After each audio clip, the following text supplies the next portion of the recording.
अध्यक्ष महोदय, करना मूलक आधार पर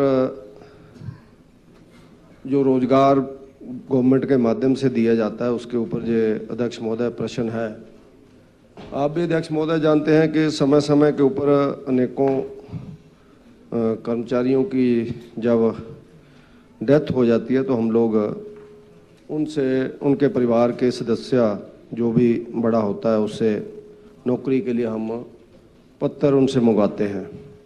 लेकिन अध्यक्ष महोदय देखने में जो आया है कि 8-8, 10-10 साल, 15-15 साल लोगों से पेपर ही लिए जाते रहते हैं।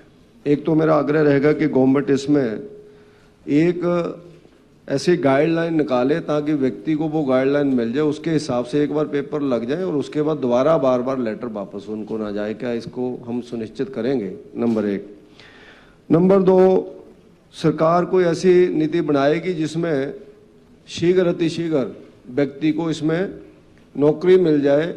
अन्यथा अध्यक्ष महोदय देखने में ऐसा भी आया है कि व्यक्ति बच्चा जो उनका है कागज बांटते बांटते अपनी पढ़ाई भी छोड़ देता है कि नौकरी मिल जाएगी, लेकिन बाद में लास्ट में परिणाम ये निकलता है कि उसको ना वो नौकरी मिलती है ना वो पढ़ाई जारी रख पाता है, ना ही को टेस्ट देता है इसी आस में कि मेरा ये काम हो जाएगा।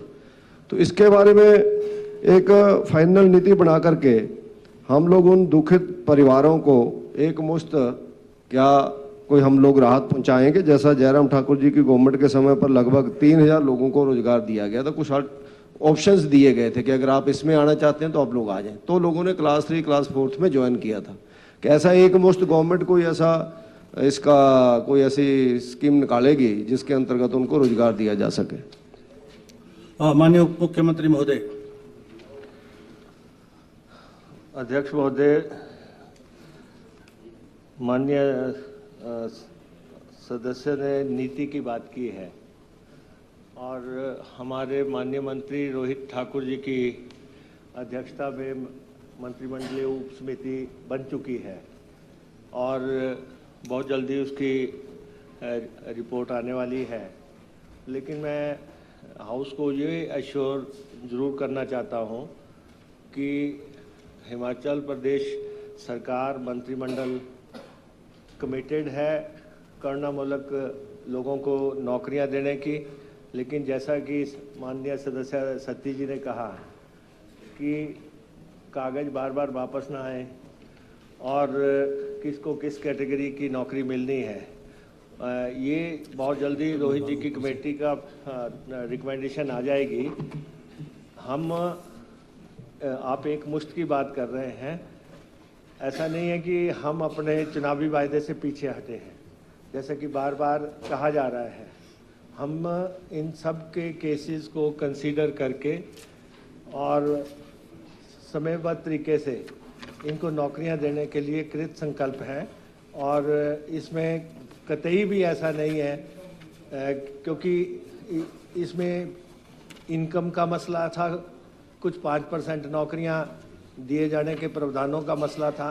वो जो 2-3-4 चीज़ें हैं उनको बहुत जल्दी कमेटी की रिकमेंडेशन आते ही हम इन लोगों को नौकरियां देने जा रहे हैं। माननीय सतपाल सिंह सत्ती जी।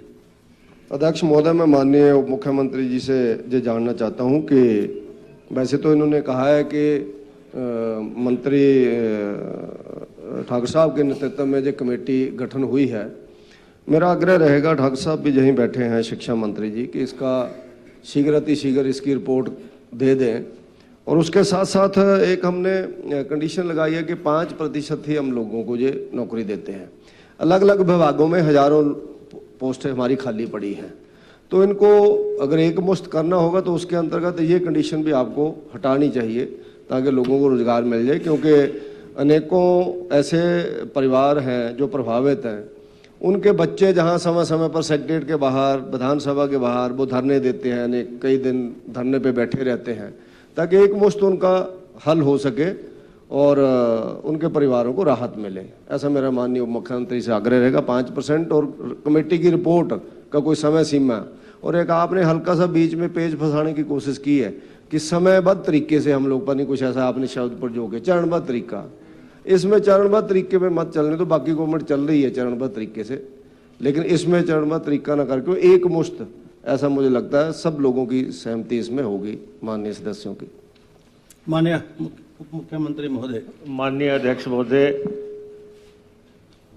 ये माननीय सदस्य जो है जिला ऊना से आते हैं और इसीलिए जो है ये शुद्ध हिंदी नहीं समझते मेरी, और मैं इनको कहना चाहता हूं कि ऐसी इन्होंने नौकरियां देन जा रहे हैगे, ये बिल्कुल स्पष्ट है ये बिल्कुल स्पष्ट है, कैबिनेट का फैसला है, एक मुश्त नौकरी ही देने जा रहे हैं, मतलब कि कोई किंतु परंतु नहीं है इसमें, ये कमिटमेंट है और इनको हम नौकरियां देने जा रहे हैं।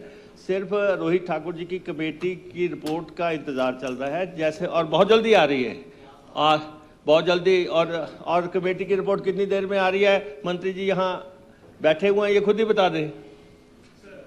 सुरेंद्र शौरी जी पहले सप्लीमेंट्री। माननीय अध्यक्ष महोदय, मैं इसमें देख रहा था कि जितने मामले लंबित हैं उससे ज़्यादा मामले अस्वीकृत किए गए हैं, और जो मामले अस्वीकृत किए गए हैं उसमें सब इनकम का क्राइटेरिया आ रहा है कि भाई उनकी थोड़ी सी ज़्यादा। हमारी सरकार करुणामूलक आधार पे नौकरियां देने जा रही है और वो फाइनल स्टेज में है, फाइनल स्टेज में है मसला, लेकिन आपको इसमें बहुत ज्यादा जो है कोई निकलेगा नहीं, आप जो कोशिश कर रहे हैं ये मुद्दा, आप कोई नया मुद्दा तलाश लो, ये हल होने। माननीय Rohit Thakur ji wants to supplement as chairman of the compassionate employment committee. अध्यक्ष महोदय, हम 15 अप्रैल से पहले अपनी कमेटी की रिपोर्ट कैबिनेट को दे देंगे। अच्छा, एक और विषय है, एक मिनट, ये तो पेंडेंसी है। There are cases those who have been considered under compassionate employment by some of the departments. Yesterday also I gave a list to you.